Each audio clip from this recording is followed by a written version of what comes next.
Good morning. It is Thursday, April the 22nd. I'm Shane Seeley, and this is the CBC Morning Report. Topping our stories this morning, we look at what is happening with tax season.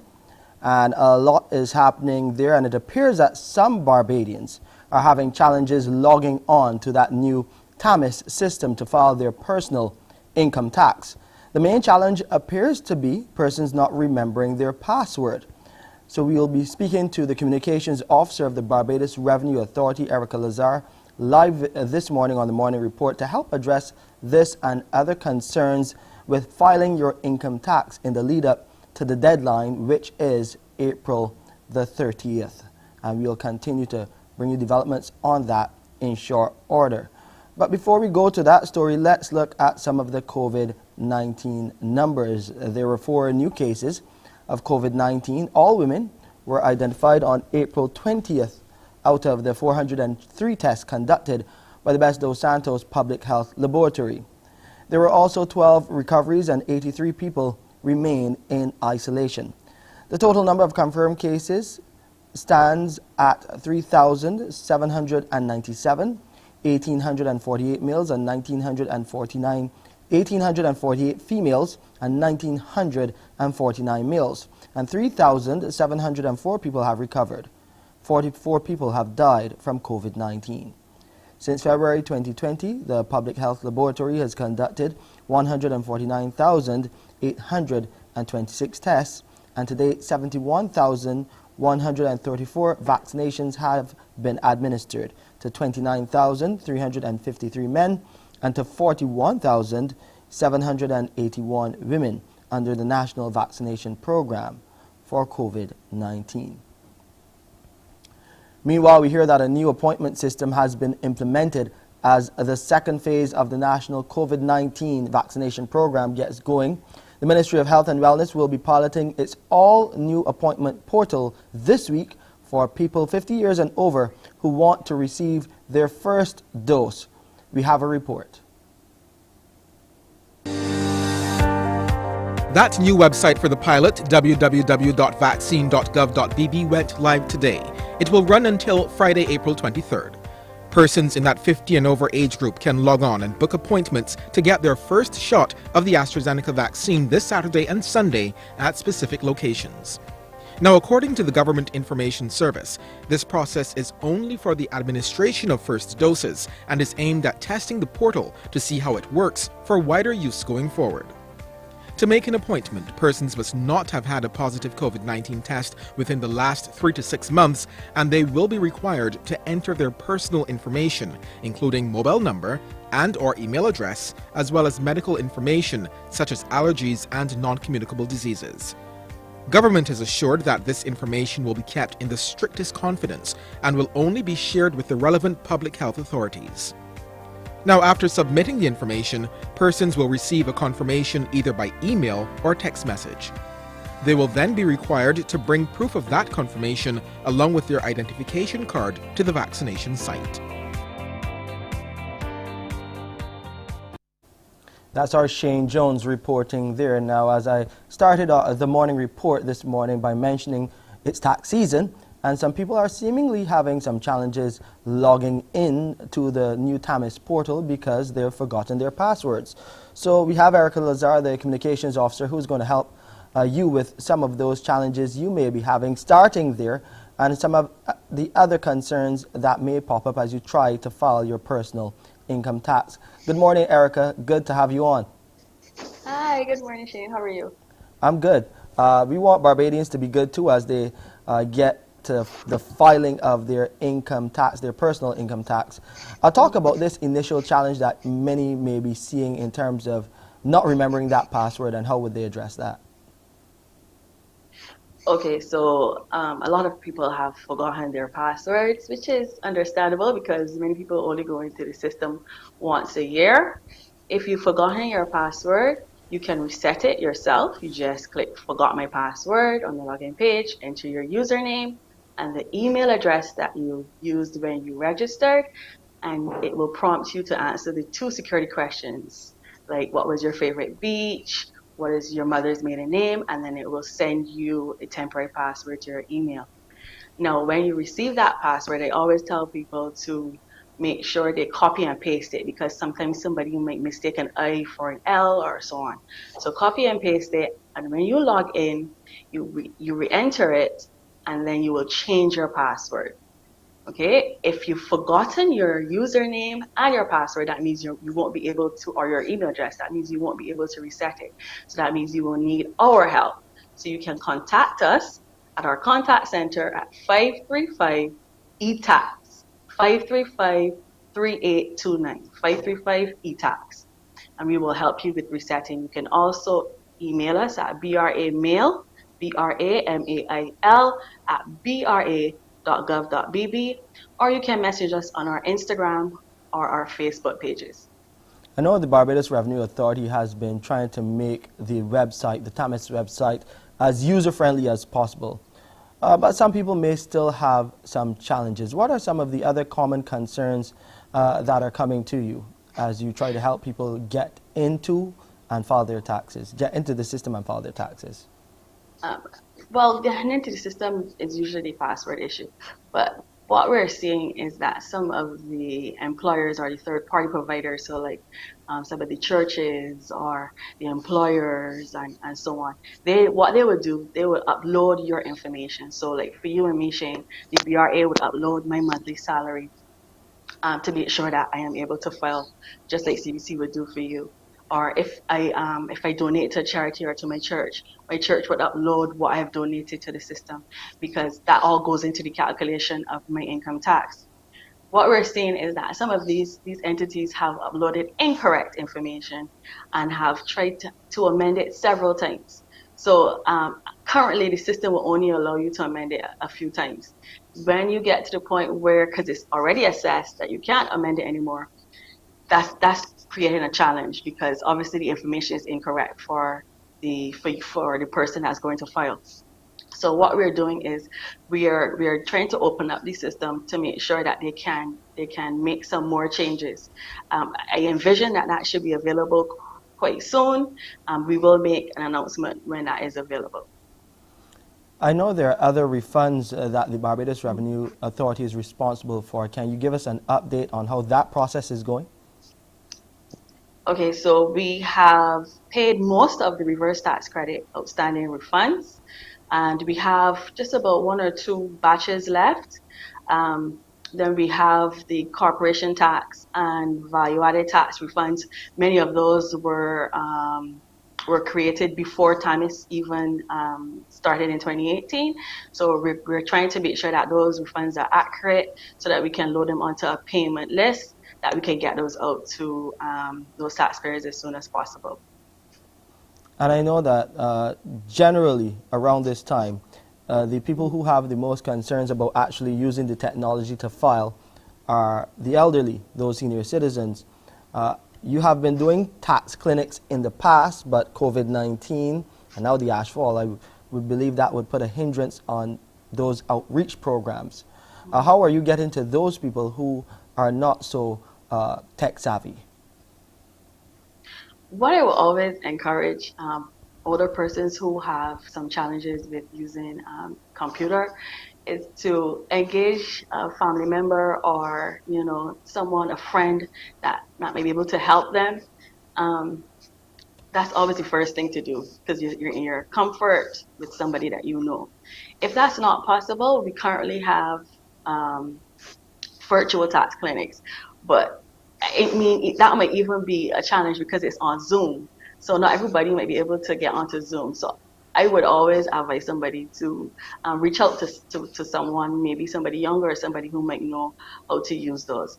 The situation, as we know, with the COVID-19 environment, and then we also had the ASH, it's not quite possible to have in-person tax clinics at this time. It's something that we would like to do. If it is possible, at some point in the future, we will let the public know, but at this time, we're just doing virtual tax clinics.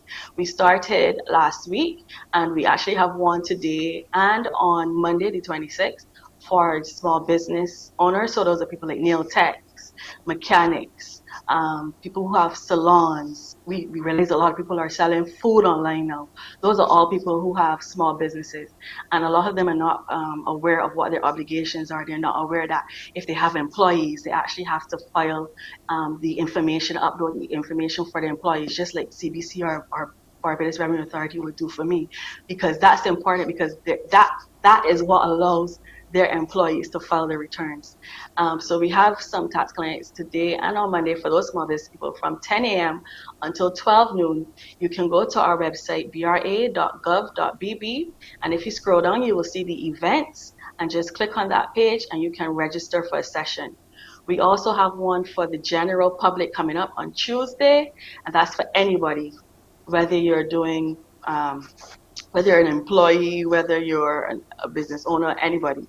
That one is also from 10 to 12, and you can also register on our website for that session. And we go through the whole thing, how to register, how to file your return, how to make a payment. We also show you how to manage debt. There are some people who have a lot of tax debt, and they're quite, anxious about how to deal with that. And we give you some tips on that. And we also have a Q&A session where you can ask as many questions as you need. Well, it looks like the Barbados Revenue Authority is covering all the bases to ensure that everyone files at least their personal income tax and dealing with other issues as far as those small businesses are concerned. Erica, always good to see you. You be safe. You stay safe and help everyone file their taxes. You too. Bye-bye, Shane. Appreciate your time. We'll take a break here and come back with some other COVID-19 updates.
With more and more COVID-19 cases being recorded in Trinidad and Tobago on a daily basis, authorities there have announced additional measures to help curb the virus's spread.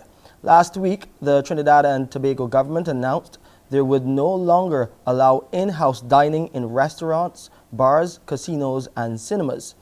Beaches were also closed across the country, and public gatherings reduced from 10 back to 5. The Minister of Health, Terence Dayal Singh, says in addition to those measures, which were due originally to expire yesterday, new restrictions go into effect today. These include no public gatherings for entertainment and concerts. The public service reverts to 50% on a rotational basis, and places of worship are reduced from 50% capacity to 25%. The new measures, coupled with the existing ones, will expire on May 16th. Trinidad and Tobago registered a record 171 cases of the virus on Tuesday. A first batch of COVID-19 vaccine doses was expected to arrive yesterday in war-torn northwestern Syria, where millions of people live in dire humanitarian conditions. The 53,800 doses of the AstraZeneca vaccine were dispatched to the rebel-dominated region as part of the COVAX facility, which ensures the world's poorest economies get access to the jabs for free. This truck is carrying COVID-19 vaccines and hope to nearly 4 million Syrians in Idlib, most of whom have repeatedly been displaced during the war, now in its 11th year. It is the first delivery to Syria as part of the UN-led COVAX program, which has already sent vaccine doses to more than 100 countries and territories worldwide. As a first delivery, we received almost 54,000 doses for health workers in the two provinces of Idlib and Aleppo. We will receive new deliveries soon, during the third quarter of 2021. We received these doses through a group of NGOs and the WHO. We will initially vaccinate the medical personnel and first aid workers. We will keep receiving the vaccine in phases till we provide it to 850,000 civilians in the north of Syria, including health staff and those with chronic diseases above 25 years old and seniors above 60. According to the World Health Organization, a separate 912,000 doses have been allocated for a first phase of vaccinations in government-controlled areas and semi-autonomous Kurdish regions. By the end of 2021, at least 20% of the 17 million population should have had their inoculations. COVID-19 is a nasty and stubborn virus. We've lost many of our colleagues and patients along with our beloved ones. Then we decided that we needed to face this disease. Many people dream of having this vaccine, and they hope that they can have access. The government has started vaccinating health workers, but not with doses received as part of the COVAX program. It is almost impossible to collect credible data on the COVID-19 death toll in Syria because of the conflict. The pandemic has increased the problems and suffering for millions of Syrians, but the vaccine provides just a little bit of hope. Time now to check in with Pearson Bowen to see what's happening on today's edition of Morning Barbados. Pearson? Thank you, Shane. It's Thursday, so naturally it is the day on which we celebrate our exceptional youth. There's one who is 11 years old who has a very keen eye. She is a visual artist, but she's a Bajan art girl. We'll talk to her and get a little bit more about her. There's another one who's 11 years old who has big thoughts on some environmental matters. She'll share what her concerns are as well. There's a math whiz which we want to introduce you to. And there's a young man out of St. Vincent who has 15 grade 1s at CXC. He is definitely a genius, but he's been accepted to Princeton. So we'll talk to him too about that story. That and a whole lot more when you join me right here on Morning Barbados. Back to you, Shane. Here and come back and talk about what is happening over in St. Vincent and the Grenadines with the La Soufrière volcano.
Live reports from St. Vincent on the eruption of the La Soufrière volcano. Brought to you with the compliments of Solar Dynamics, Corporators General Insurance and Crumbs Bakery.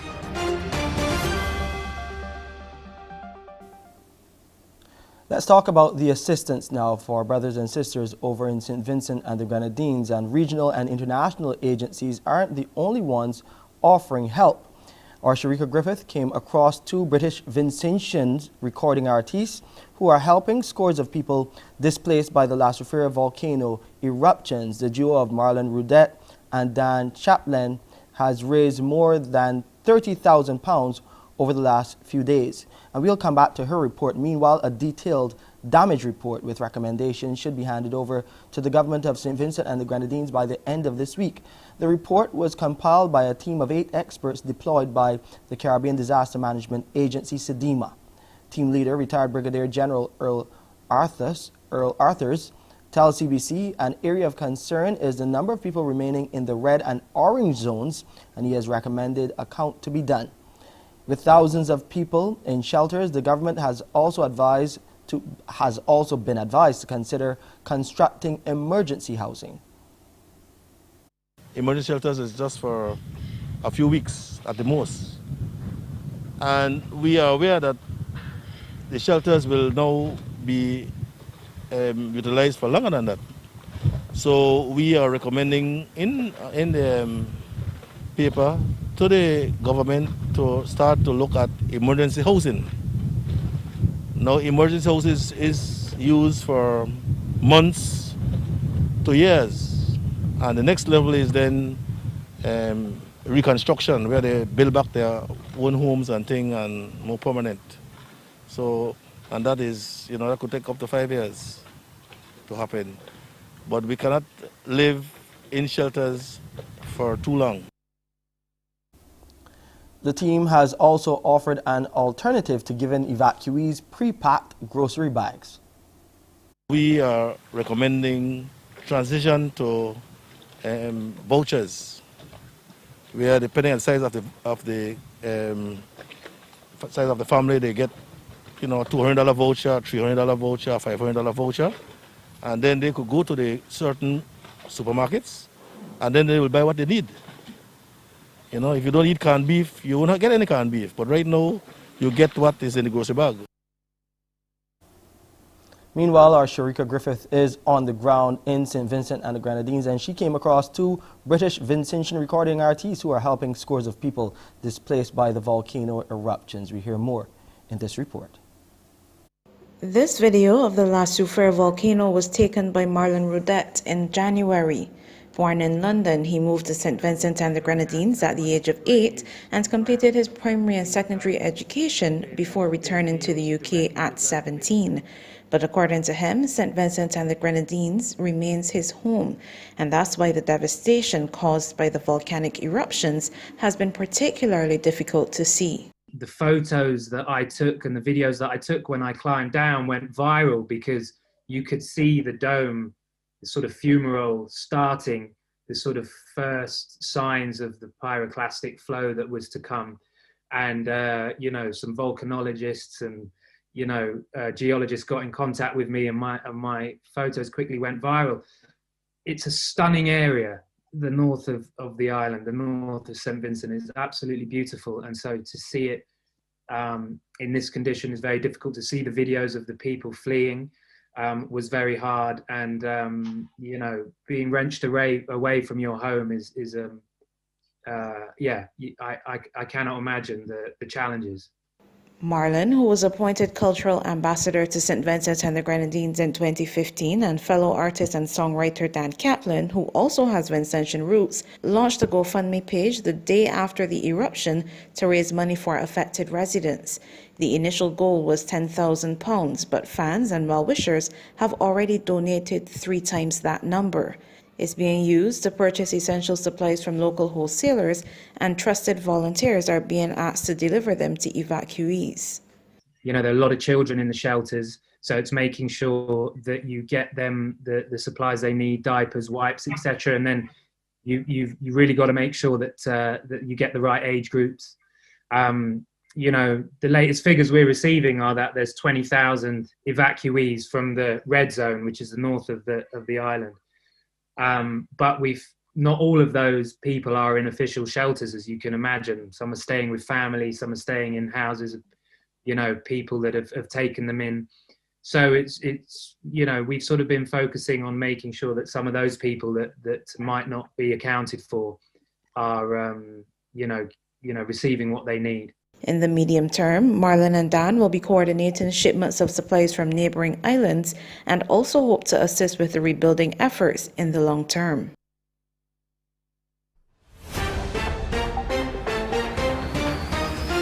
Live reports from St. Vincent on the eruption of the La Soufrière volcano. Brought to you with the compliments of Solar Dynamics, Corporators General Insurance and Crumbs Bakery.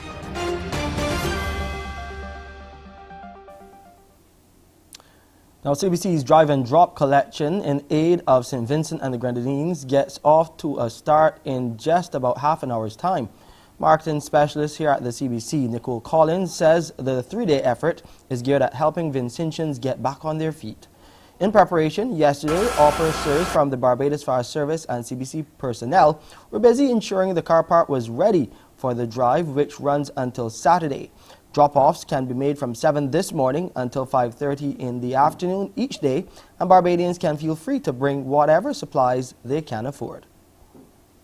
The items we are concentrating on are personal care items, baby items, adult pampers, children baby pampers.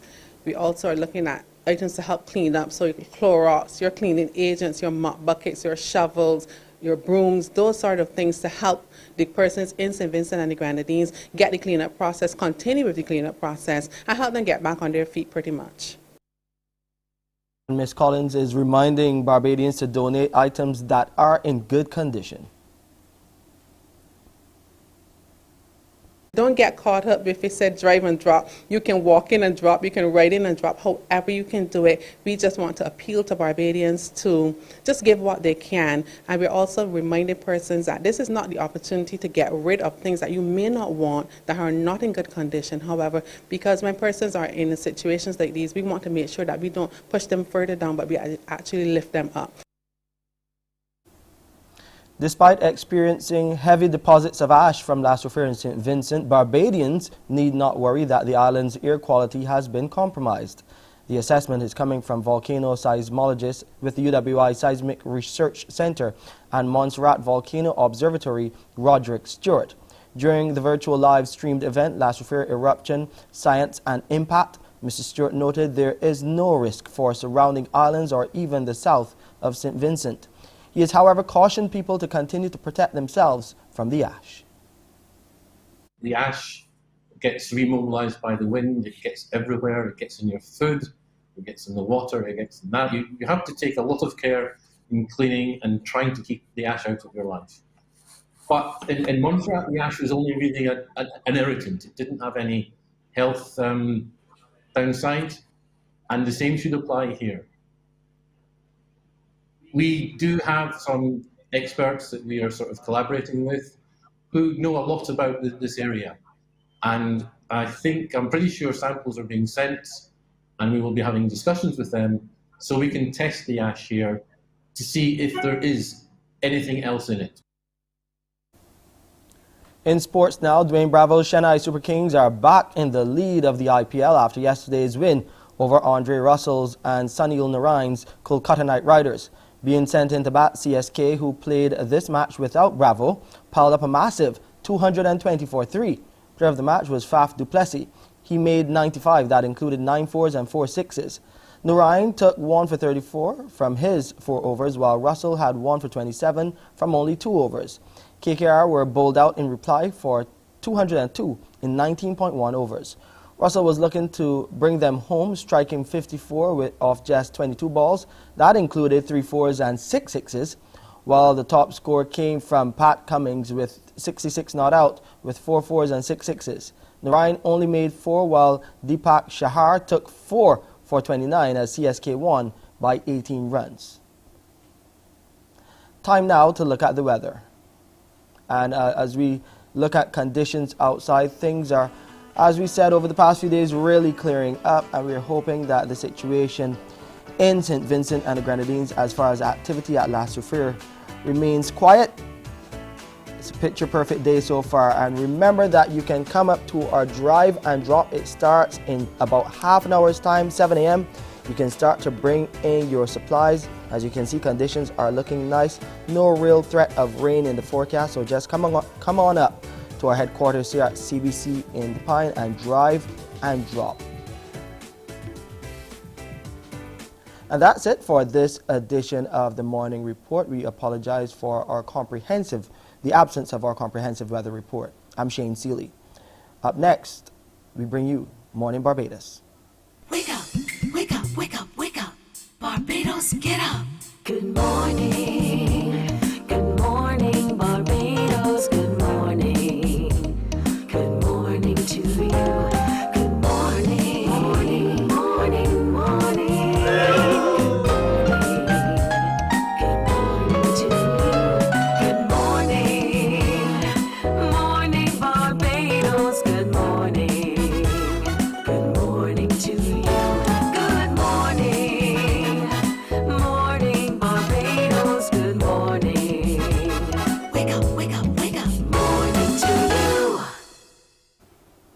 Good morning, everyone. Welcome to Thursday the 22nd of April 2021, and welcome to Morning Barbados. I'm Pearson Boeing, welcoming all of you on our Facebook page, our Facebook stream at CBC Barbados, and also via our YouTube channel, Caribbean Broadcasting Corporation. You can find us there and watch the show right the way through. We thank you so much every single day for joining us right there to see what's happening. What's happening today, as Shane would have just told you, is that we are beginning today our Help SVG drive and drop here in the car park of the CBC. It's a huge car park, so it's big enough to accommodate many of you. Be as generous as you possibly can with the items that we're looking for. Not just we are looking for, but those in St. Vincent and the Grenadines need. And so we encourage you, as Nicole would have told you as well, to come on down with your items to assist the children, to assist the adults, and also to assist in the cleanup effort. But most of all, bring your collection of water, bottled water. It is going to be an essential in St. Vincent and the Grenadines. As you've heard from many interviews done over the period, they're saying they need water. And so let's give water, give generously as well. Hygiene products are also very critical, like toothpaste, toothbrushes, deodorant, lotions. Those are going to be absolutely critical. And when you're giving your cleaning products, consider some heavy-duty gloves. That's important. Also, those garbage bags, red or black, they'll be grateful. We'll be very grateful for that as well. And cleaners, detergents and hand soap. We're hoping to get a view of our yard. I know that the sunny conditions are great for today to make it very easy for you to come on through.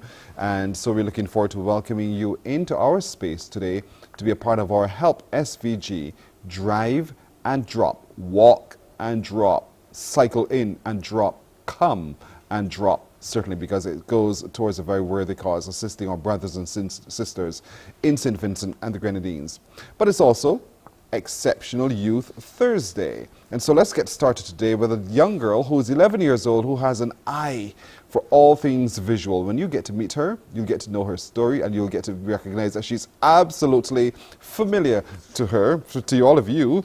And so I want to introduce you now to this 11-year-old visual artist. Her name is Sienna Hall. Is she with us? All right, we'll try to get her back. Let me know what's going on before it happens. So let's go where to now. Let's try to meet another exceptional youth, would you tell me? Because today we're going to meet a young man out of St. Vincent who is 15 CSC grade 1s. Can you imagine that? 15 grade 1s. For some of us, we accept the 2 we may have had, or the 5, and felt really proud of ourselves. But he has 15, and he's heading off to Princeton. He has a story to tell. There's a Barbadian who is residing in Canada at the moment, who's a math whiz, and who's using the online platform to be able to assist those of you who find mathematics or even algebra a bit of a challenge. And also he's created the opportunity for you to make that learning experience quite fun. He can't wait to share his story with us as well. We'll be talking a little bit about that. We'd also be meeting today again with Nicole. She's outside and about, and so she's part of the planning team, and we'll be hearing a little bit more about how this today's CBC's Help SVG Drive and Drop will unfold. Where are we now at 26 minutes to go to 7 o'clock? I'm sure they're going to tell me in my ear in just a moment. But again, today we'll also give you the opportunity to know about how you can win. You can win with our Crumbs Bakery and also with Pediasure. They know, tell me, we're ready. So let's see. Let's meet today this 11-year-old visual artist. Her name is Sienna Hall. Good morning to you. Morning. Look at you. You're just as proud as your mommy. By the way, ladies and gentlemen, this young lady sitting right here next to me, yep, right there, that's Sienna Hall. She is the daughter of Belle Holder, who would have sat right here before these cameras with me. And Sienna, I remember well when your mommy was pregnant with you, and the day she gave birth, we were so happy here on the set of Morning Barbados. We told the whole world that we wanted to welcome you to this space. But here it is now, you're all grown up. You're becoming a young lady, and you have a very keen eye for all things visual.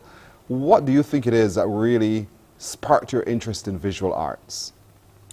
Well, I don't really know what sparked my interest. I guess I was just around a lot of creativeness in my family all the time. Mm-hmm. So I guess I just caught on and did my thing. So which of all of your relatives inspires you most, do you think? I think my dad, because he's a videographer, so he does all the ads and stuff like that. So he, I guess, inspired me the most to do and start doing this visual art and photography. So, I heard the story that, you know, at 3 years old, you'd done some scribbling, your own expression of art, and then suddenly you went somewhere and there it was hung upside down and you freaked out. Tell me about that. I've heard that story as well. I think it was at my godmother's house, I think. But yes, it was hung upside down on the wall, I think. And I guess I was just like, no, it's the wrong way or something. And so I just had these, I don't know, visions of things that how I wanted these things, these art projects to look like. Yes. So, yeah, I guess I was just being you as the artist. Well, that great eye now, as you said before, leads you into photography. And so you're creating some great work. So talk to me a little bit about that foray into photography and how it's been going. It's been going really well. Yeah, so I guess when I do photography, it's just my happy place in a way. Yes. So it makes me happy and all the time. So I would take a picture of a plant, like just a plant that I think is good placement. Yes. So like I would just, like this one time, I broke up, I like hammered a piece of, like, that's in my grandmother's garden, but this is beautiful. You capture the It's an stunningness orchid. of the color. Look at how rich and bright and vibrant it is.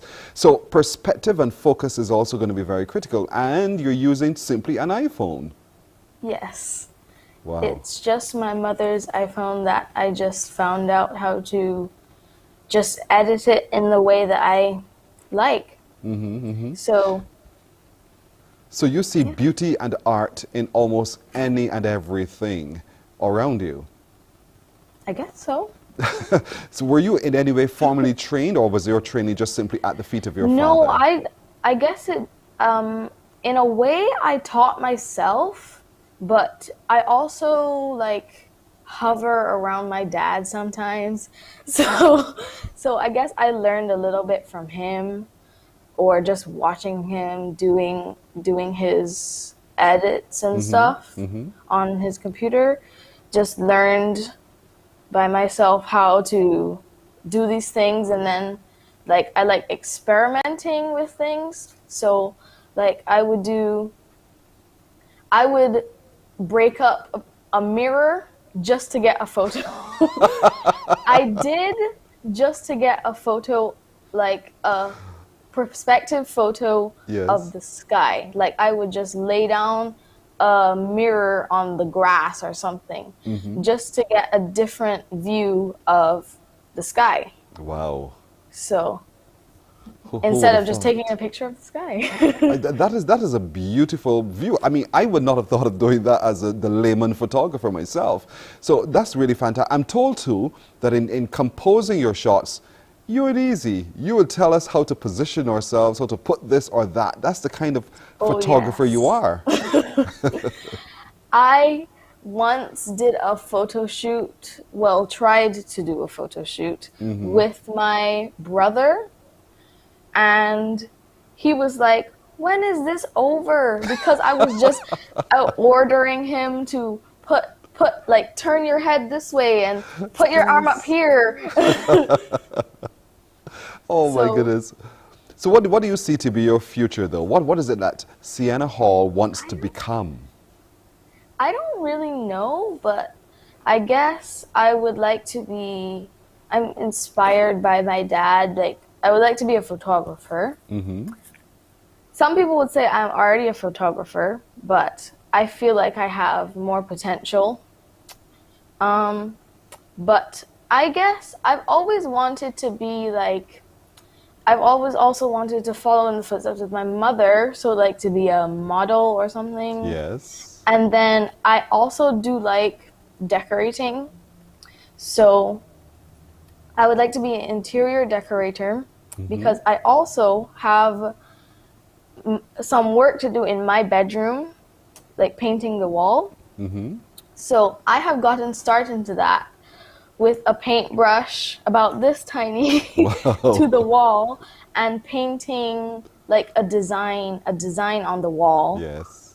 I've not gotten very far with that, but I'm sure I'll finish it sometime.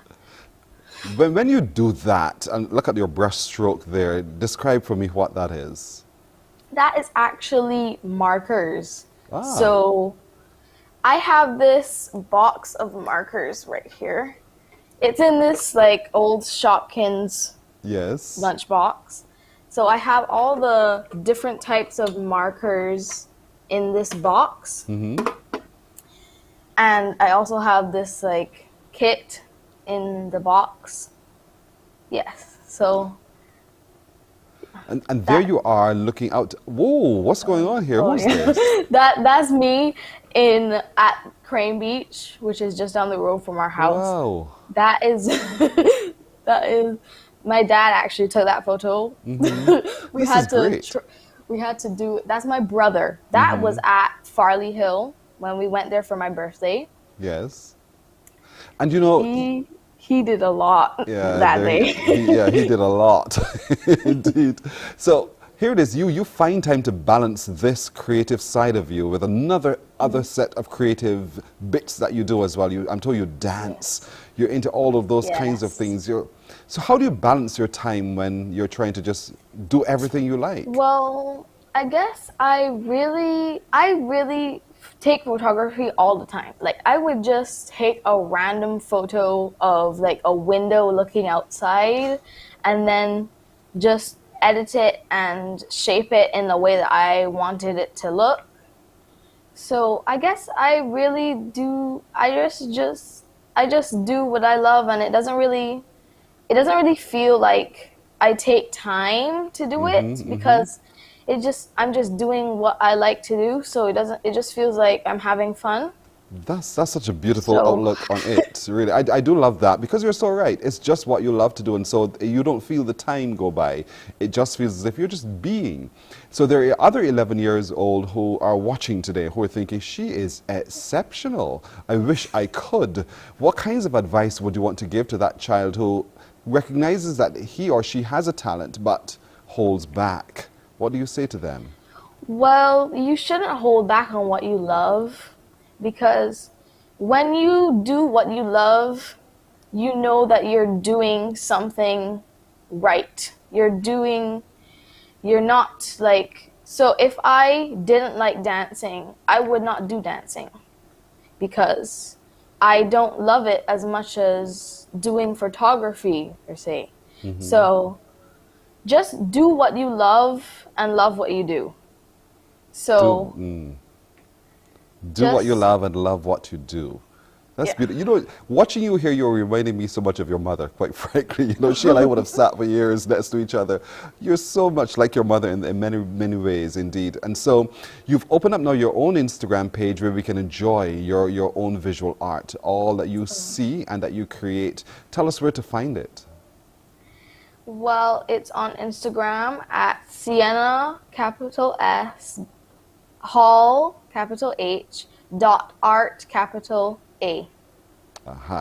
Sienna with a capital S and a capital, Sienna Hall with a capital S, capital H, .art, capital A. With a capital, love it, love it. So Sienna, I want to commend you for being so bold, really, and so brave, but most of all, so brilliant in doing what you do. You are, for us today, one of our exceptional young people. I know your mother and your father are super proud of you, and we are too right here on Mornin Barbados because you were born in December on what would have been the anniversary of Mornin Barbados then, and so we've always remembered you. So you can see the smile on my face. I'm very, very proud of you indeed, and I wish you every success in everything you do going forward. Well done. Thank you so much for joining us, Sienna. Thank you. You're for welcome. having me. You're very welcome.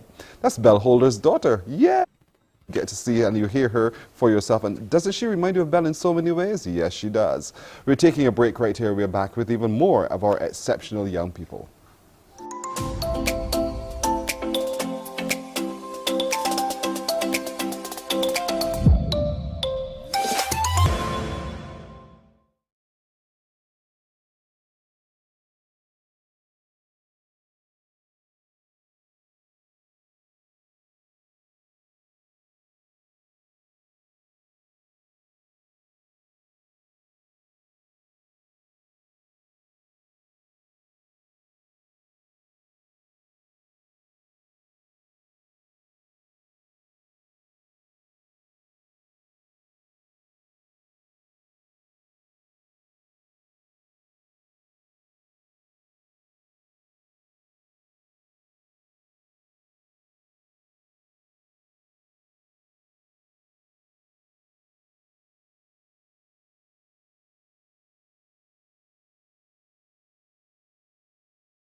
And has been our home and is the home to so many other living things.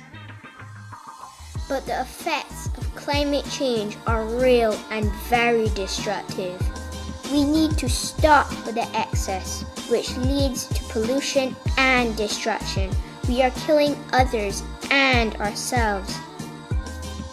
My little island of Barbados is leading a charge to combat climate change from the front line. And I will finish soon.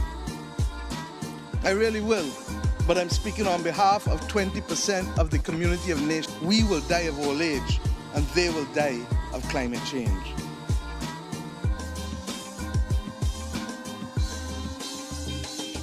Sometimes the earth rumbles because she needs to. Sometimes it is because she's trying to tell us something. The earth provides us with everything we need. We have set the goal of becoming a fossil fuel-free country by 2030. We have to change out all of our transport systems and how we generate electricity. We have also committed to planting more than 1 million trees next year, when we have invited Barbadians from wherever they live across the world to come home and join us in this mammoth undertaking. We will launch a most comprehensive climate resilience initiative by a small state, from roofs to reefs, where we seek to protect our homes and the roofs which cover our people, our freshwater resources, and our vital coral reefs. Our window of opportunity to save our Earth is so small right now that we cannot miss. It is within our power to win it. We only have one environment and we must protect it.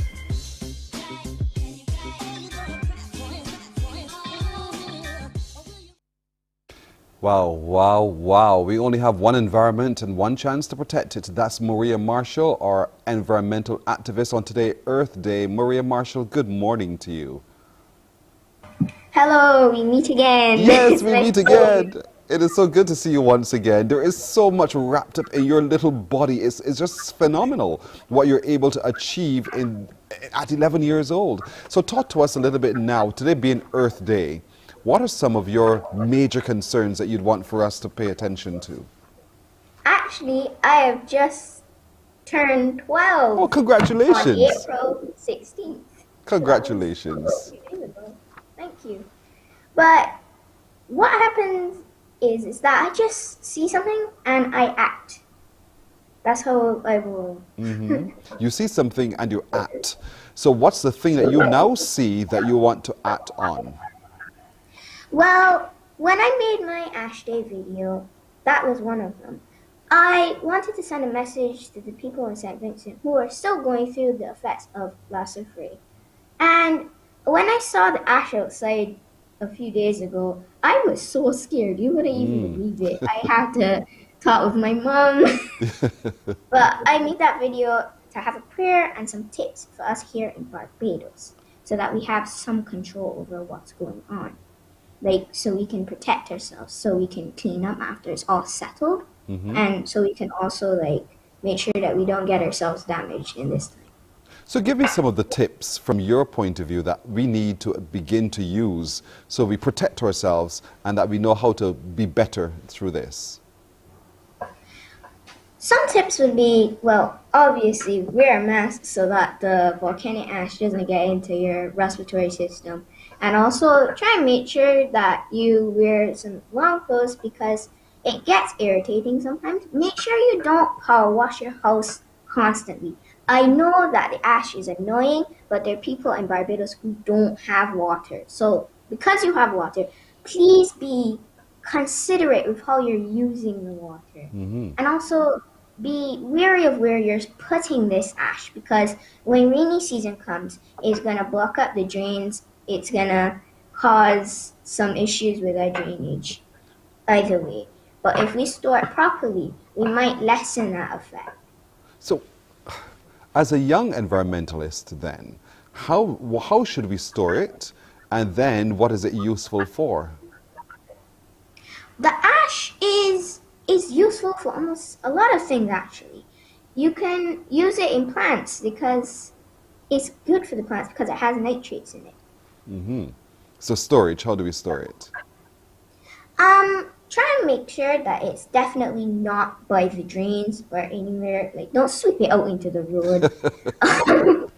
Please try and at least put it maybe in a bag of sorts. I'm not too sure how you store ash because I'm not really confident on how you store it. But try and at least put it away from the drains. Make sure that you don't sweep it out into the road.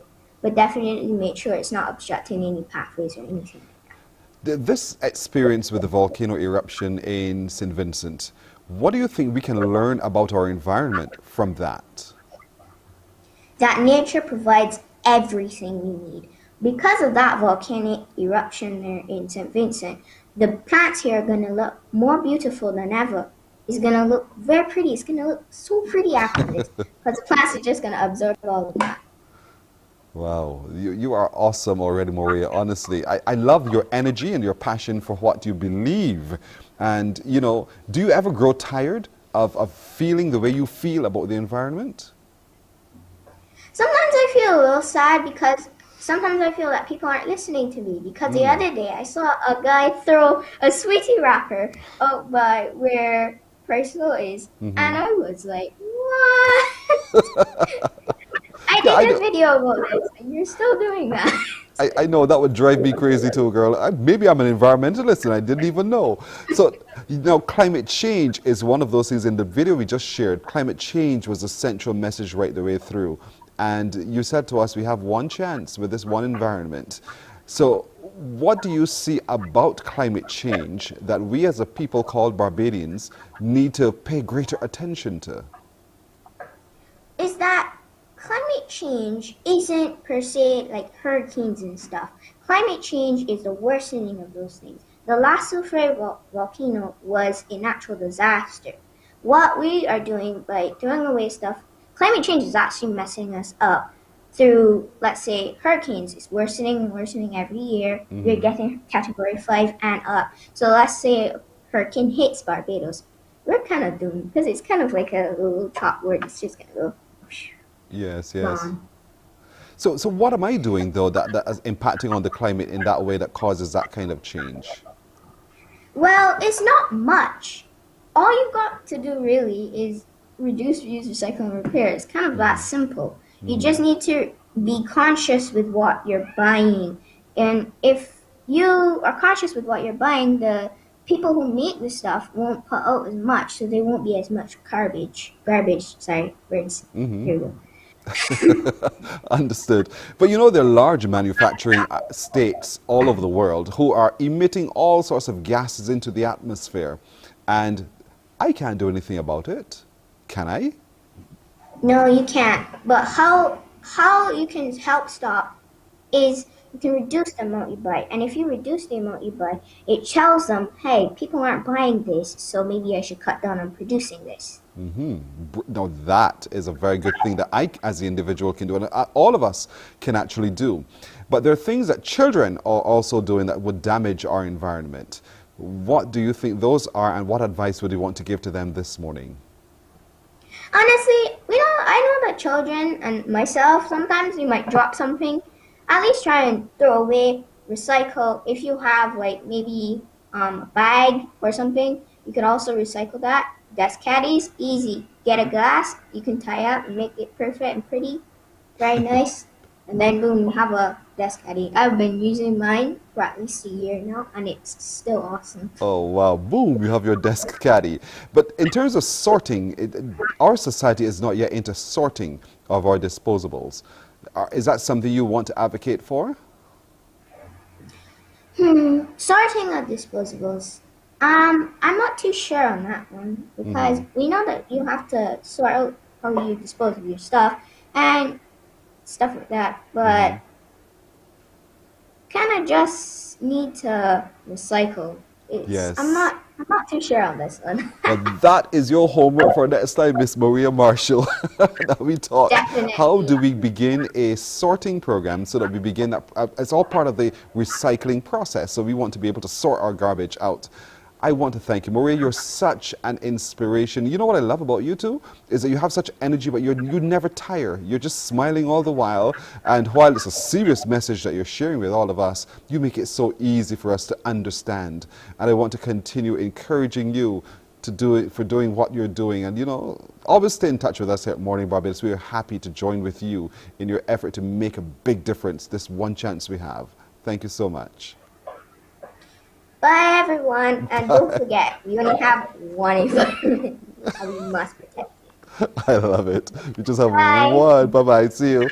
One environment, we must protect it because we just have that one chance to do so. Maria Marshall, another of our exceptional young people. Aren't they articulate and confident? I absolutely love that. All right, as we get ready to bring you the news, let's take a look at our today's good decision of the day. Brought to you by Glucerna, nutrients to support your immune system. Here it is, gather information. Not every decision can be made without further research. Gathering information, checking your sources, lining up resources and allies as appropriate. Any major decision requires a certain amount of information that you may need to locate. Be sure that the information gathering is part of your decision-making process on important matters. So gather information. Do not simply go blindly into making a decision without first checking your sources, gathering information, lining up the resources and allies as may be appropriate.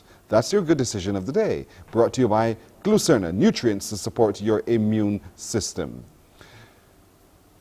A break, and then we come back, the news. Morning, morning, morning. Good morning. Good morning to you.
Morning, morning, morning. Good morning. Good morning to you. So, what's the news? Once again, here's Shane Seeley. Yes, here's your 7 a.m. headline news. And the Barbados Revenue Authority will be addressing an ongoing issue in the coming days where employers and third-party providers have apparently entered incorrect information for some employees. BRA Communications Officer Erica Lazar tells the Morning Report the authority is looking into the matter. What we're seeing is that some of these entities have uploaded incorrect information and have tried to amend it several times. So currently the system will only allow you to amend it a few times. When you get to the point where, because it's already assessed that you can't amend it anymore, that's creating a challenge, because obviously the information is incorrect for the person that's going to file. So what we're doing is we are trying to open up the system to make sure that they can make some more changes. I envision that should be available quite soon. We will make an announcement when that is available. And as the April 30th personal income tax filing deadline approaches, the Barbados Revenue Authority has been conducting virtual tax fairs, which continue today. The virtual tax clinics will help to address any problems Barbadians are having with filing. We started last week, and we actually have one today and on Monday the 26th for small business owners. So those are people like nail techs, mechanics, people who have salons. We realize a lot of people are selling food online now. Those are all people who have small businesses, and a lot of them are not aware of what obligations are. They're not aware that if they have employees, they actually have to file the information, upload the information for the employees, just like CBC or Barbados Revenue Authority would do for me, because that's important, because that is what allows their employees to file their returns. So we have some tax clinics today and on Monday for those small business people from 10 a.m. until 12 noon. You can go to our website, bra.gov.bb, and if you scroll down, you will see the events, and just click on that page and you can register for a session. We also have one for the general public coming up on Tuesday, and that's for anybody. In other news, we hear that a new appointment system has been implemented as the second phase of the national COVID-19 vaccination program gets going. The Ministry of Health and Wellness will be piloting its all-new appointment portal this week for people 50 years and over who want to receive their first dose. That new website for the pilot, www.vaccine.gov.bb, went live today. It will run until Friday, April 23rd. Persons in that 50 and over age group can log on and book appointments to get their first shot of the AstraZeneca vaccine this Saturday and Sunday at specific locations. Now, according to the Government Information Service, this process is only for the administration of first doses and is aimed at testing the portal to see how it works for wider use going forward. To make an appointment, persons must not have had a positive COVID-19 test within the last 3 to 6 months, and they will be required to enter their personal information, including mobile number and/or email address, as well as medical information such as allergies and non-communicable diseases. Government is assured that this information will be kept in the strictest confidence and will only be shared with the relevant public health authorities. Now, after submitting the information, persons will receive a confirmation either by email or text message. They will then be required to bring proof of that confirmation along with their identification card to the vaccination site. Meanwhile, 4 new cases of COVID-19, all women, were identified on April 20th. Out of the 403 tests conducted by the Best dos Santos Public Health Lab. There were also 12 recoveries and 83 people remain in isolation. The total number of confirmed COVID-19 cases is moved to 3,797. That's 1,848 females and 1,949 males. And 3,704 people have recovered. 44 people have died from COVID-19. Since February 2020, the Public Health Laboratory has conducted 149,826 tests. To date, 71,134 vaccinations to 29,353 men and to 41,781 women have been administered under the National Vaccination Program for COVID-19. And CBC's drive and drop collection in aid of St. Vincent and the Grenadines is currently underway. And the marketing specialist here at CBC, Nicole Collins, says the 3-day effort is geared at helping St. Vincent and its people get back on their feet. In preparation, yesterday, officers from the Barbados Fire Service and the CBC personnel here were busy ensuring the car park was ready for the drive, which runs until Saturday.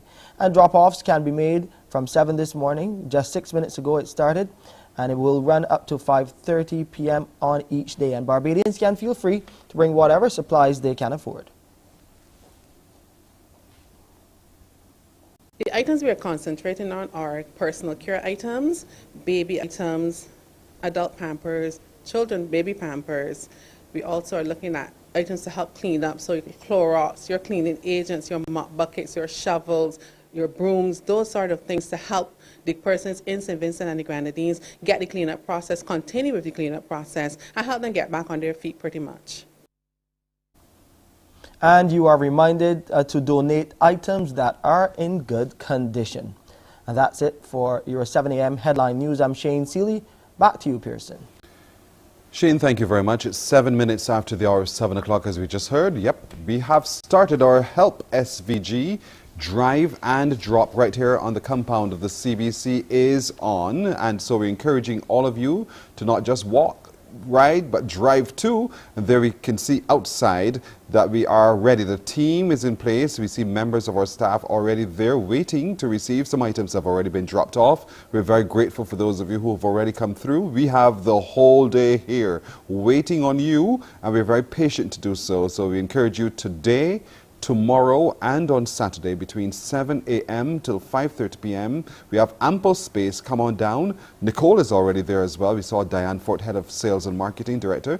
She's there as well, receiving, waiting to receive. We will also be going outside to be a part of it as well. So we encourage you to come in your numbers and bring as we help SVG in our drive and drop. We're going to take a break right here. When we come back, today's Crumbs question of the day. Morning, morning, morning. Good morning. Good morning to you.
Morning, morning, morning. Good morning. Good morning to you. 9:30 after 7 o'clock now. Time for today's Crumbs question of the day. You know what to do. Get on the phone right now on 228-5562 or 228-5563. Call us. When we give you the Crumbs question of the day, you call and you answer correctly and you become a winner with Crumbs Bakery. So Crumbs question of the day is coming up. What is today's Crumbs question of the day? Here it is. I am deep fried, mixed with cheese, chicken, and topped with Crispy's signature sauces. What am I? Riddle me this or that. I am deep fried, mixed with cheese, chicken, and topped with Crispy's signature sauces. What am I? Figure it out. Give us a call on 228-5562 or 228-5563. Answer correctly and you are a winner today with us here on Morning Barbados and with Crumbs Bakery as well, and Crispy Fried Chicken. So, A lot of it has been happening in St. Vincent and the Grenadines, and there's a lot that a lot of us feel sad about, but there's something to rejoice about, and we'll share that with you now. There's a young man there who is exceptional, and we're happy to have him with us this morning. Dyanan Ned is his name. Good morning to you, Dyanan. Morning. How are you doing today? I'm all right. All right, good to know. How have you been impacted by the volcanic eruption? Well, I think, like everyone on the island, I've been touched in terms of an indirect effect through the water loss, at one point electricity loss. But I think I'm very fortunate in that of the many thousands who had to vacate their homes, I'm not one of them, and I still have a home that I am in right now. So I'm grateful for that. That's good to hear. I'm glad at least you're comfortable of mind and spirit, but you experienced the thought for those on the other side of the island who are also very severely impacted. Now, in 2018, you got the news that you had received 15 grade 1s at CSE. My boy, that is exceptional alone. How did you feel when you got the news? I think I was really happy and relieved at that point. That's a long time ago. Feels like a few decades have been in between that, but I think I remember being happy. Wow, 15. I mean, for a lot of us, we accept the 2, 3, or even 5, and we're happy. And there it is, you have 15 itself. Preparing for that, though, how was it, the preparation to achieve those kinds of results?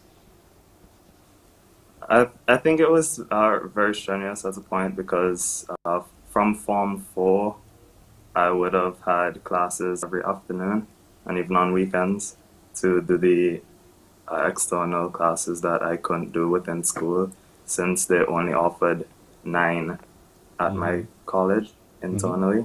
So the rest I would have had to prepare for outside. And there you are with your relatives? Yes.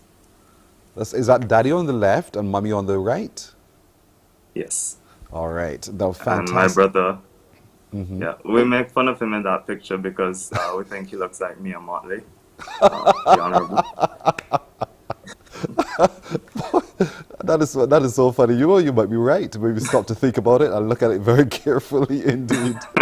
But so what is it that you set your laser focus on becoming, though, as a young man, as you were going through school, and now you decided, you know what am I going to be? What was that decision?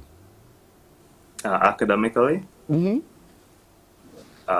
Well, right now, I think it's changed throughout the years, going from clown to surgeon, and I think right now I'm thinking about engineering more in depth, at least for the last 2 years. It's been engineering. Specifically what field, I don't really know. Right. I'm thinking about chemical engineering. All right. Now, you had to make a decision while at your college. Where do I go now after having attained the kind of results I've attained? And so you sent out some applications to some external universities, and then you got the responses that you didn't necessarily want. How did you feel about that? Right. So in 2019, I would have applied to the same U.S. universities, and I was pretty set on not taking a gap year, so I would have been going to university right after year 2 or upper 6. But I was rejected from all of them. And to answer your question, it was really difficult for me because you make plans, and you know when they don't work out, it's kind of a shock. So I think I was pretty down for a while, and over time I got to see how it may have been beneficial to me, or I realized that I had to keep going. So in terms of advantages that you can say in retrospect that I had was that COVID really became a thing. The pandemic really blew up during that time, and I think it's advantageous that I may not have gone because I would have had to do at least 2 semesters online. So I started to see the benefits in it. But yes, when the rejection hit, like all rejections, it did hurt quite a bit. I love your point of view. You're shifting your point of view into the positive. But you persisted. And so this time around now, you got the response that you were perhaps looking for. You're heading off to Princeton University. When that information landed at literally your doorstep and you popped it open and you saw, talk to me about that. Okay, so I was in the kitchen because I hadn't eaten for the day. So I was cooking, and I knew at 7 o'clock it was coming out. So I was there refreshing the page, and I was also cooking. And then the admission letter popped up, and I saw the tiger, and congratulations. And at that point, I started jumping and burning the egg. So, yeah. You have a sense of humor, which is funny, which is really good because with someone who's so focused on the sciences, we tend to think that they're so straight-laced and somehow have no sense of humor, but you're just another cool young dude indeed. So you're heading off to Princeton to do your perhaps chemical engineering and the like.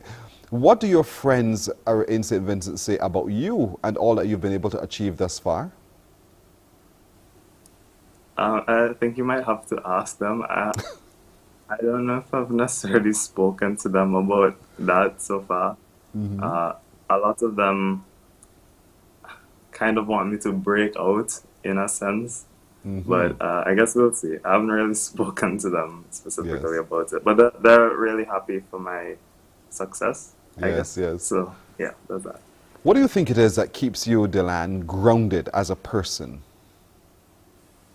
I think I can attribute a lot of it to the support system around me. So again, I've been really fortunate to have family, friends, and teachers along the way that really help direct my path, have helped me stay focused even when things get hard, because in school you lose motivation sometimes, and you just have to keep going like a lot of other things. So yeah, I'd have to thank my family, my friends, and my teachers, especially in the last 2 years. Right. What do you do for fun? Just for fun? For fun. I guess what other people do. So if I'm trying to relax, I guess music, Netflix, and type of streaming. I also like swimming and running. I've been running a lot this last year. Right, so you're into physical activity as well, which is good. You get some time to get outside, get some fresh air. Now, when do you leave St. Vincent for Princeton? I believe it's in August. I have to check the calendar, but I think it's August. Mm-hmm. How are you readying yourself for this next stage of your life's journey?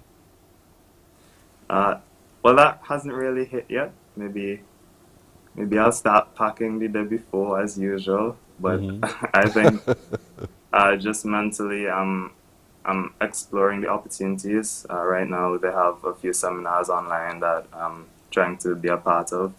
I'm still at work as well, so it's not that much time, but yeah, I'm exploring the campus virtually right now. Which do you see yourself as, unusual or usual as a young man? Which do you see yourself as? I'd see myself as unusual, but I'm sure the rest of the public doesn't know. Why? Mm-hmm. Right.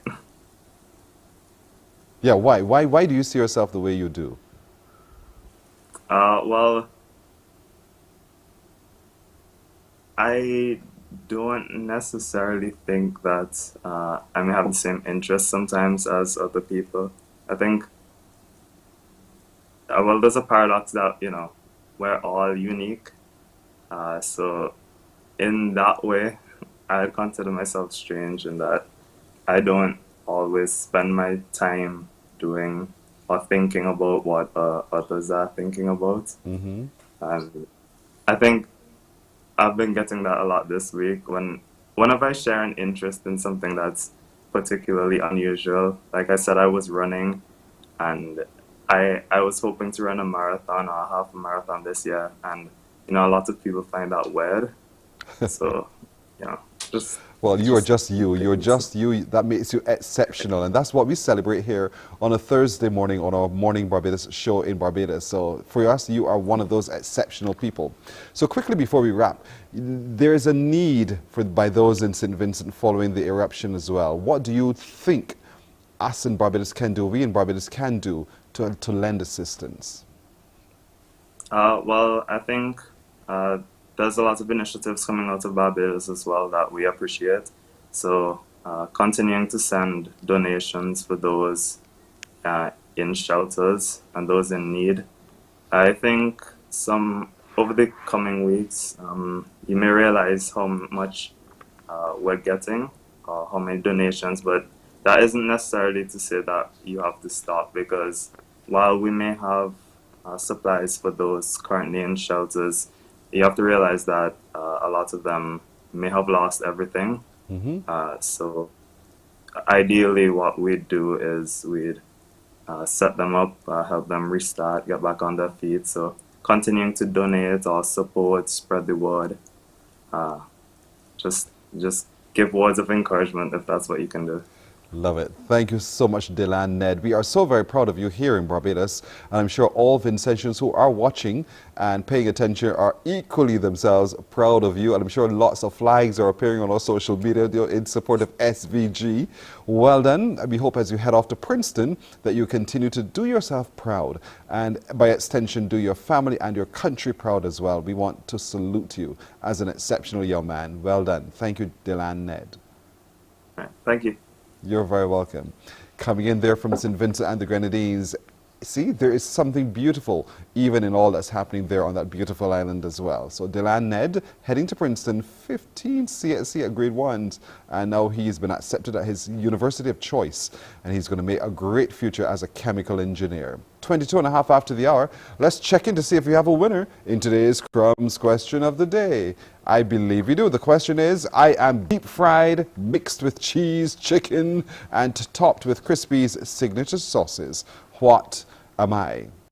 Let's see if we know the answer. The answer is, I am loaded fries. Yep. I am loaded fries. Who won today? Be patient, Pearson. Who won today? Who got that right? Andrea King. Andrea King, well done. Congratulations to you, Andrea. You answered correctly, loaded fries, and so you are a winner with Crumbs Bakery today. Thank you so much. And someone from Crumbs will be connecting with you to make arrangements for you to make a collection of your winnings indeed. Well done, Andrea. All right. It's happening outside, and we're hoping that you drive on by. There's Derry Bowen. There's a truck coming in with a delivery and a drop. Remember, we are going to be observing all protocols, and we encourage you to do the same. So do come on by. Our drop and drive is on the way, and we'll share more with you through the morning. So we'll take a break, and when we come back, little ones, your chance to spell it. Morning, morning, morning. Good morning. Good morning to you.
It's time for Spell It with Pediasure. Are you going to spell it in 30 seconds? So let's see if you can spell it in 30 seconds by calling us on 228-5562 or 228-5563. From tots right up till teens, up to 19 years old, your turn to be a winner with us. And Pediasure. Remember, Pediasure is great for the little ones. It comes in some delicious flavors, chocolate, strawberry, vanilla, and it's available. It's really good to replace those nutrients that those children tend to run away from when they have to eat the natural fruits and vegetables. We have a caller on the line. Good morning. Good morning. Hi, what's your first name? Michaelia. Michaelia, how old are you? I'm 10 years old. Okay, Michaelia, you can spell this word. You want to go? 30 seconds. Your word is college. College. Spell it in 30 seconds. C-O-L-L-E-G-E. Correct, Michaelia. So easy that was. 30 seconds. Yeah. What school do you go to? Gresham Seventh-day Adventist Primary School. Oh, you go to a primary school. Okay, as grade 7 Adventist. And what class are you in? Class 4. Class 4. So you're getting ready soon for the common entrance? Yes, please. Aha. What school do you want to eventually go to following that? The secondary school, the Which one? Barbados. Oh, your secondary school. I got you. I got you. Well, I wish you well in your future Thank endeavors you. as well. And do you get a chance to read a lot? Yes, please. Good girl. I'm glad that you're taking the time to do lots of reading. I hope you're not just reading from the Kindle and the tablet. You're actually taking up a book, physical book in your hand and turning the pages. Do you do that? Yes, please. I applaud you. I applaud you. Well done indeed. Stay right there on the phone. We'll be taking some other information from you because we want to make sure that we can connect with you to get you your prize in Pediasure. So well done to Michaela. She's spelt correctly the word college. She's got it right. That was Spell It Today, brought to you by Pediasure. That was Spell It, brought to you in association with Pediasure. Morning, morning, morning. Good morning. Good morning to you.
For our next exceptional Barbadian youth, we are going all the way to Waterloo, Canada to meet with Jovan Medford. Good morning to you, Jovan. Morning, how are you? Well, you got a bright smile, my boy. I like that indeed. You're studying there in Canada, right?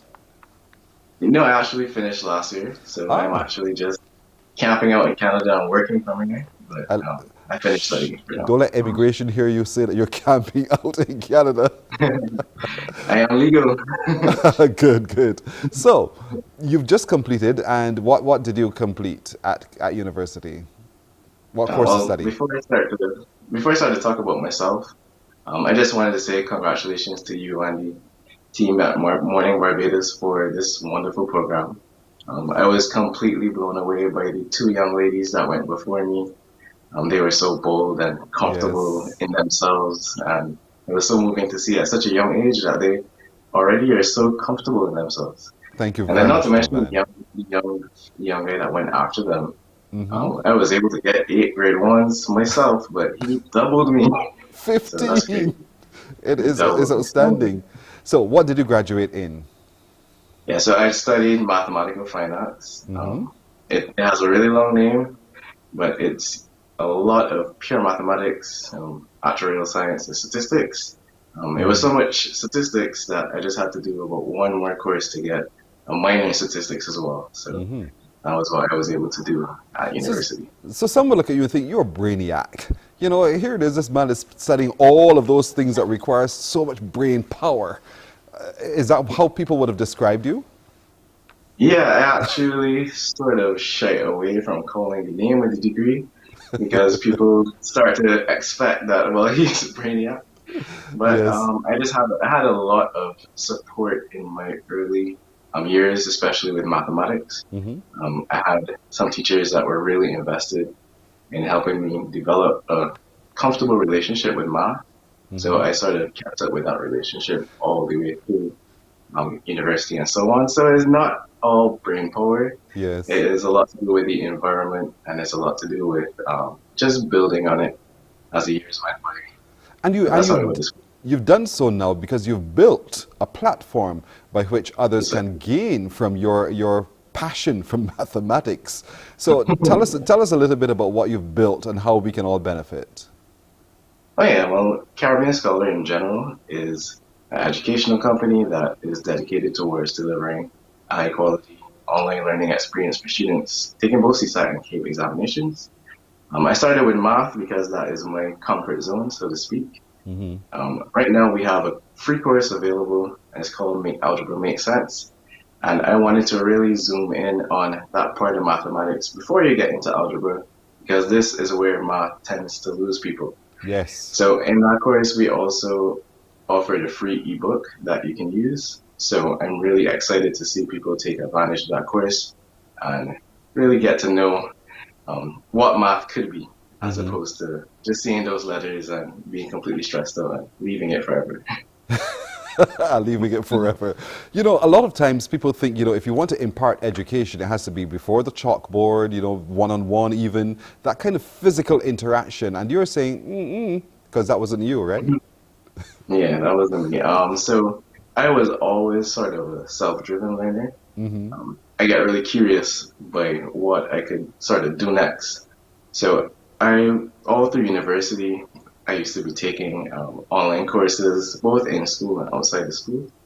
And I just realized that the online course medium could be very effective for anybody who, you know, has that aptitude to really sit down and take in a course. Right. So what I wanted to do was to, instead of focus on what was already traditionally working, to see if I could create material that was more engaging and more exciting than, you know, the kind of dry black and white text that we are so accustomed to. Yes. So what we did was that we focused on developing and designing material that is joyful to look at. And I think that we were able to do that. And that's so important because we all have different learning styles, and you know, so the ability to absorb the information rather than someone just spouting at you through words, and then they do their own example, and they're hoping that you can follow that example. How hands-on and practical is your portal, thecaribbeanscholar.com, really, for me who might struggle with algebra? Well, I think that there are quite a few different options that you could use to take advantage of the material that we have. As you mentioned, there are so many different learning styles that we have. Even I myself use a couple of different mediums. So what we did was that we included video content for people who are more auditory and who prefer to listen to material. But then we also included a textbook to go along with it, so that if you prefer the more traditional reading and writing, then you can use that as well. And then lastly, if you start with those things and you still need some help, well, under every video, under every note, every worksheet, there is a discussions area where you can ask me questions and I will respond to you. There's a community section so that if you have questions that aren't tied to any specific video or note, you can talk to me there. And then you can also send me an email. So there are lots of ways for you to get to your comfort zone in terms of what you prefer. There isn't a one-on-one option in terms of us sitting down on a Zoom call as yet, but I'm sure that eventually we will work towards something like that. I see there on the web page we were sharing that you have that virtual workbook where you can actually practice the skill. You know, it's one thing to read it and hope that we learned it, but it's by application that we're able to confirm what we know and to practice what we know. So the opportunity is there not just to ask you a question, but to be actually able to apply it. Yeah, so that's the thing with math. A big part of math is practicing. Sometimes we might understand the topic, but then when we sit down to read a question or to actually solve a problem, we might get stuck. So in the textbook that we've included across the course, there are a bunch of worksheets that you can use to get your practice. And we even started uploading solutions as well, so that if you don't want to reach out and ask me a question, you can just look at the solution and fill in these spaces for yourself. So lots of different ways for you to learn. It's called thecaribbeanscholar.com. How long has this been up?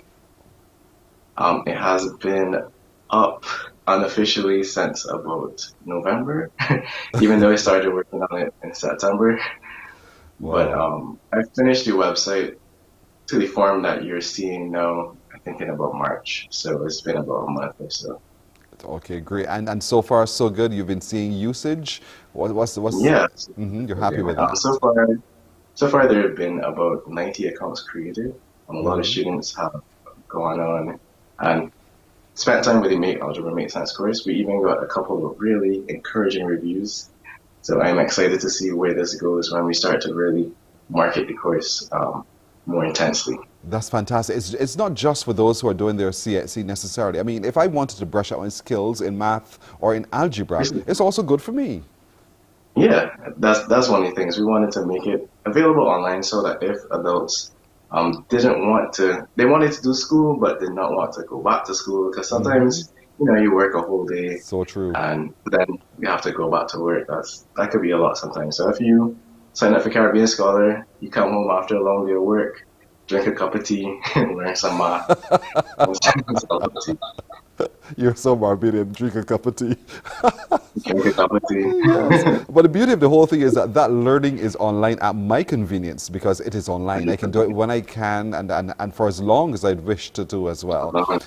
That's the beauty of the whole thing. You're just 22 years old, right? I actually turned 23 on Sunday. Ah, congratulations. Well done. Happy birthday. So, did you think at any time at 23 years old that you would be operating at the capacity that you're operating at right now? Yeah.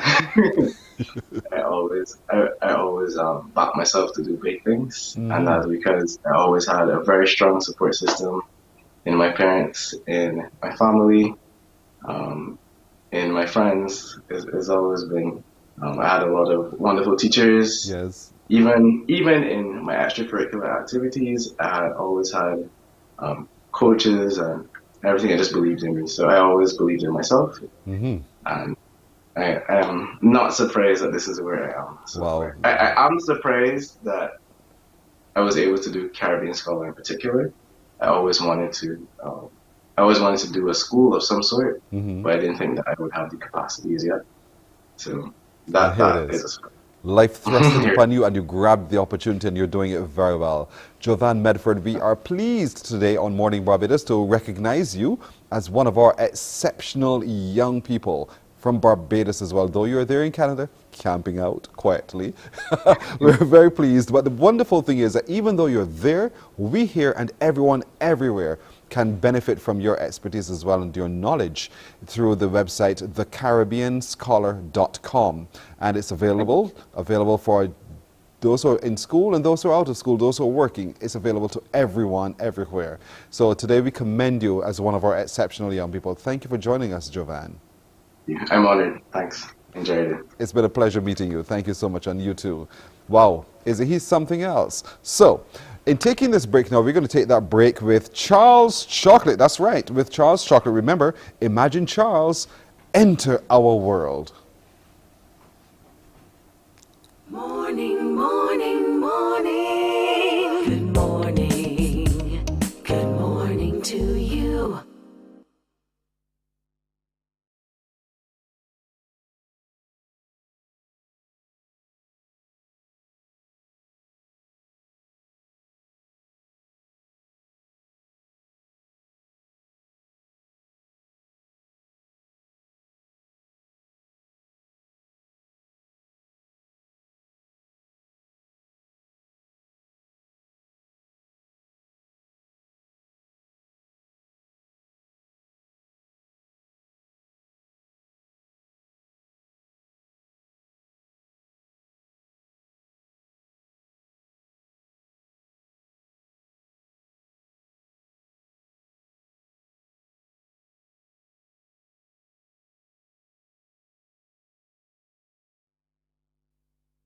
Morning, morning, morning. Good morning.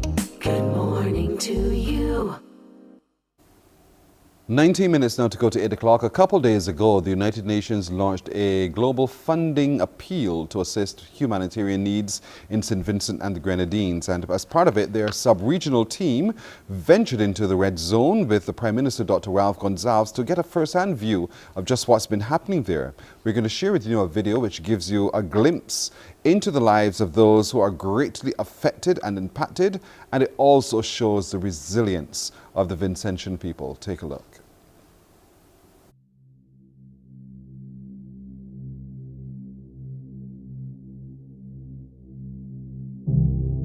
Watch him now strapping in. Rivers come down here, take me away. I must say, we are in a bad state right now. The condition up here, not pretty. There's a lot of damaged houses. When we travel another 5-7 minutes, you will see you'll be entering the major part of the red zone. You see the rivers all there?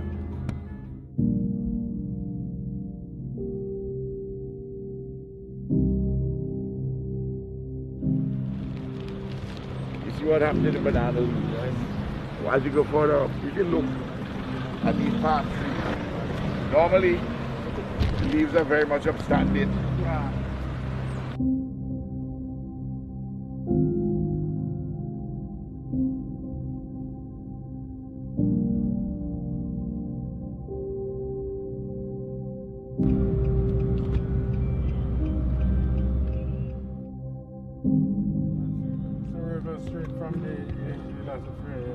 That's a fair up there, and does it change the course of the water?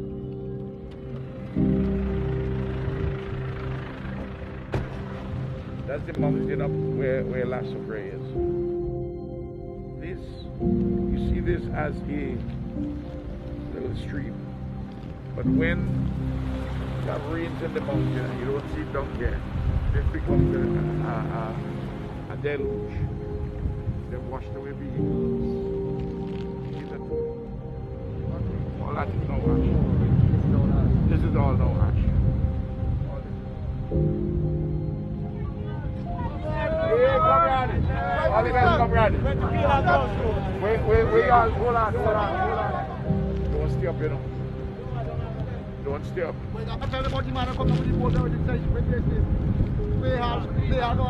Right, where you'll get food.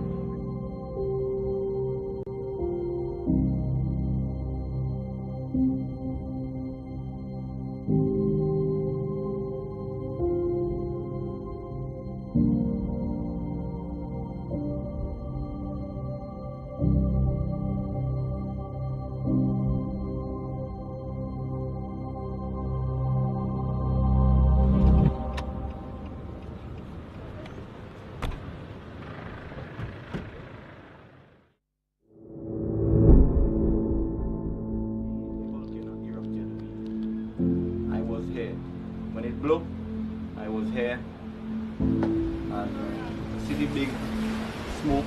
Then all of us, who was left the Friday morning, we see everything that happened, and then when these small stones start to fall on the house roofs, we decided on start moving. A lot of us is youngsters, and we didn't experience 1979. So when we see that start happening, it urged all of us to just evacuate. The red zone was very difficult, but we still make it. And this one was very difficult than the first one. We mean like what we never seen the first one in 79, we see it now, and if you notice a lot of damages happened than before.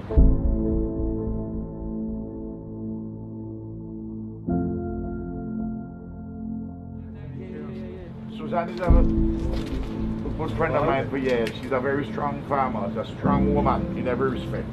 These are plantains, but as you see, they are affected by the ash.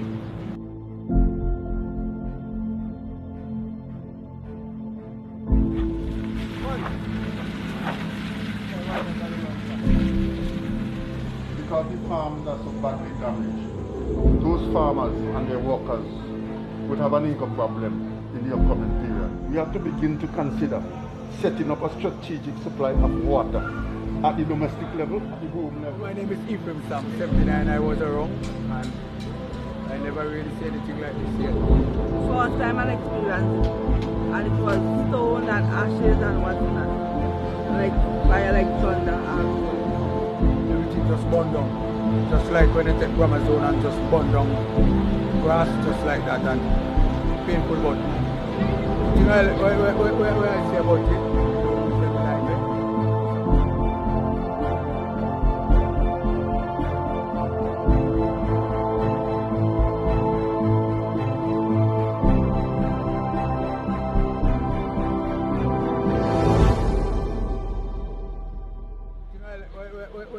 About it, we don't lose any life, and we just have to give our thanks because the Bible says everything, we must give thanks.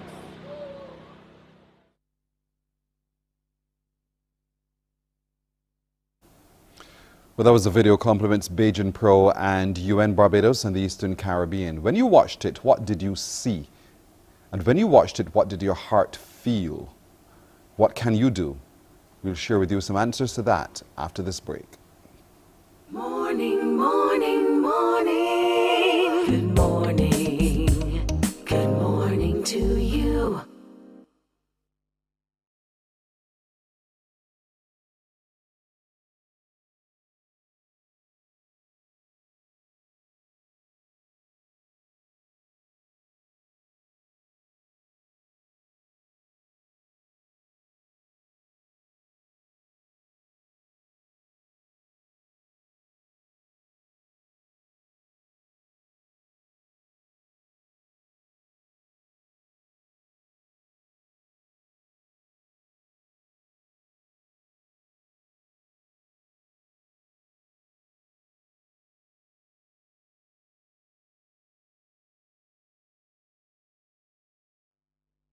Morning, morning, morning. Good morning. Good morning to you. 12 to the hour now. If you saw it and you felt it, you can do something about it. You can join with us here at the CBC in our Help SVG Drive and Drop. What is it? Take a look at this.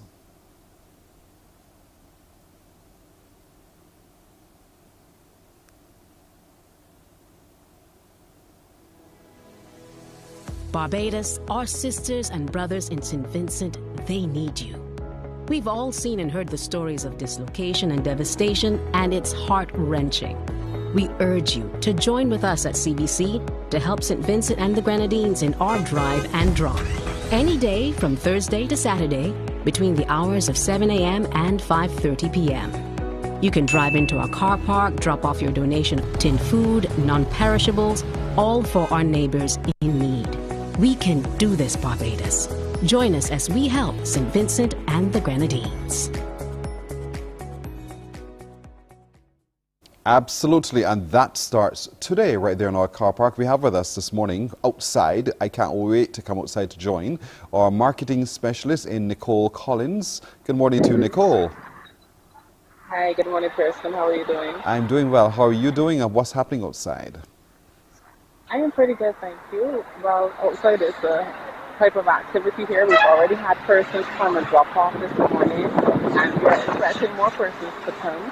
So it's going good so far, and we would have had some persons who came in. Probably we started today, but we had persons dropping off things from Tuesday up to yesterday when we were setting up out here, having the car park cleaned and so forth. There were persons who were busy coming in to bring items.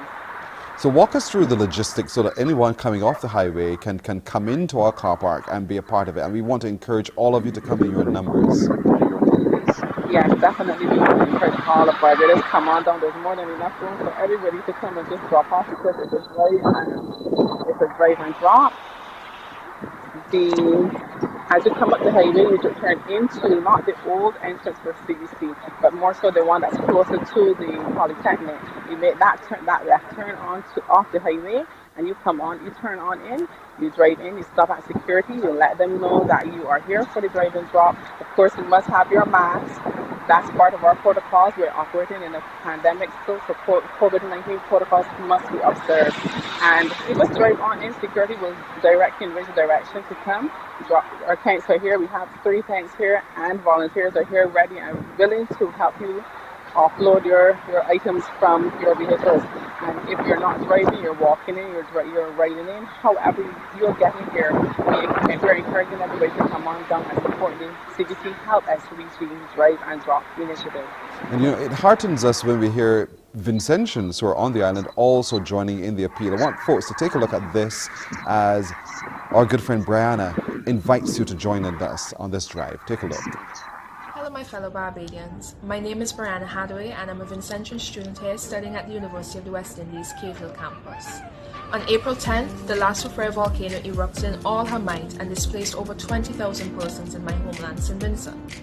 With this comes many challenges like access to food, water and other essential items for those who are displaced. I'm encouraging you to come down and join the CBC Help SVG Drive and Drop initiative this Thursday to Saturday from 7 a.m. to 5:30 p.m. We look forward to your continued support. Everything counts. Thank you.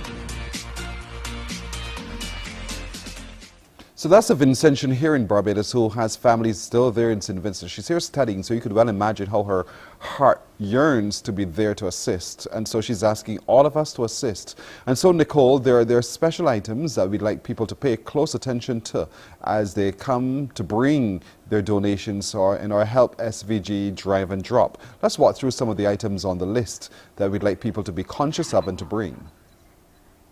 Yes, Kirsten, there's a master list that we would have received from the EM, and some of those items include, yes, of course, water, but they're also asking for cleaning agents, mop buckets, mops, brooms, wheelbarrows, hoses, and these things are to help with the cleanup effort.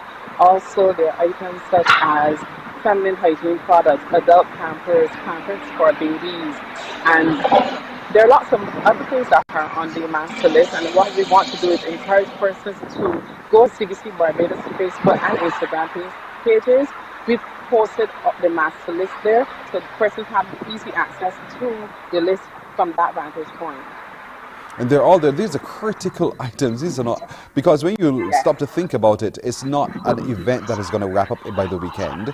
This is ongoing. It's going to take some time for them to restore, for Vincentians to restore and be brought back to some degree of normalcy. Definitely. So it's going to take a while for them before they, as you said, get back to a sense of normalcy. And it's going to be difficult. It's already proven to be a difficult situation, so they really need our assistance. As we said, we really are appealing to Barbadians to come out, donate. No donation is too small. You can get together with your neighbors, your colleagues, whoever, and make a donation that will go a long way in helping our brothers and sisters in St. Vincent.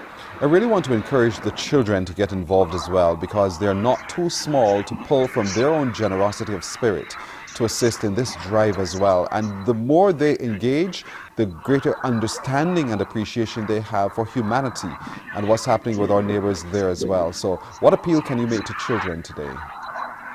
Well, of course, any children who are listening, just make sure you go tell mommy, daddy, auntie, whoever is your caregiver, just tell them that you want to help your brothers and sisters in St. Vincent. I do believe that because as we start children small, learning to be generous, that is very important. What I just speak about children, we do have some volunteers who will be coming from the key clubs of schools across Barbados. Most of them will be with us on Saturday, and they're doing this now as that's part of their service hours. And as you can see, as we're here talking, we have persons dropping off. Someone just dropped off a bag with items. So yes, we're definitely encouraging parents to encourage children, let them come and give them something so that they can feel a sense of contribution, and that they can say when they look back years from now, I can remember helping with the Help SVG initiative. I really want today to appeal to all of you watching Mornin Barbados, who have been watching Mornin Barbados, who have been following the stories and different things we've been talking about here on Bajan TV, to encourage you to come on down, to really come in your large numbers and bring your biggest heart, because we really want to be able to help those in SVG. So take a look at one of our viewers, Ingrid, who thought that she should also join with us in encouraging you to be a part of this effort. Take a look. Hi, I'm Ingrid Doyle. Heard on Morning Barbados that the radio station was collecting for St. Vincent and the Grenadines, and just wanted to be a part of it, bring some supplies over and simply show togetherness with our sister island. Ingrid, we want to thank you from Morning Barbados for responding to our appeal, and we already want to thank all of you who will be responding today. So Nicole, let's walk through again some of the things that we need to be able to bring and the things that we need to know about to make this happen over the next 3 days. Okay, so of course, you're coming to CBC in the plane. It's the CBC Help SVG Drive and Drop. You're driving up the highway, you're making a left turn into CBC. You want to enter closer to the polytechnic. Because all COVID-19 protocols are being observed here. You do not want to compromise the situation at all. And security will direct you to our tented areas where we have a number of tents. We have our containers there waiting because we're going to be packing these items as well. Our volunteers are here to collect the items. We're collecting, we're sorting, and we are packing. And you can see that we have persons here, members of staff already here, packing out and sorting the items that we receive.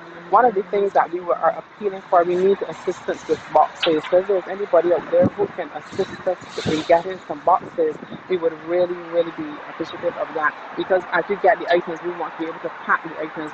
We have plans to get some boxes today, but we do need many more as this initiative is going on until Saturday. So you can imagine how many boxes we will definitely need.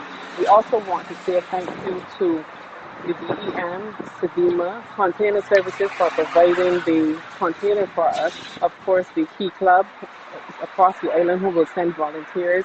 And of course, the CBC staff members who have volunteered to assist with this initiative. This is not something new for us. We've done this before, and we know what it is like. We're ready and willing to go. And we just want to ask Barbadians to help us help SVG. Well done, Nicole. I want to thank you too. You and your team. I'll be coming outside shortly to be a part of this. So come on down, meet all of us as we receive from you your donations to help SVG. Thanks, Nicole. Thank you. You're very welcome. Don't forget, folks, water is also a very critical component. Sleeping mats, blankets, bath towels, washcloths, disposable forks, plates, spoons, that's important. Hygiene products, soap to bathe with, that's important. Hand soap, toothpaste, toothbrushes, deodorants, lotions, any of those comfort items that you know that as an individual you need, the folks who are displaced in St. Vincent also need. Baby care items are also going to be important. Adult diapers, food items that are non-perishable, water, naturally. Cleaning up products as well going to be important. Face masks, because you see the level of dust all over the place, the ashfall in St. Vincent, they will need those cleaning masks as well. Some of those caps and shoe covers, latex examination gloves, powder-free in various sizes, of course. Heavy-duty gloves, some garbage bags for collecting of the ash and so forth. Cleaners like detergents and different soaps and so forth. But water, water, water. Come in your numbers. Bring from your generosity. And let's help SVG. We want to thank you already in advance. The team is waiting for you. We are going to be there right through until Saturday, 5:30. All right, that's it for today. We want to so much thank you for joining us, and to all of our exceptional youth, thank you for being exceptional as well. For the crew, to all of you, in saying thanks, we encourage you to come on down. We'll see you tomorrow. Wake up, wake up, wake up, wake up. Barbados, get up. Good morning.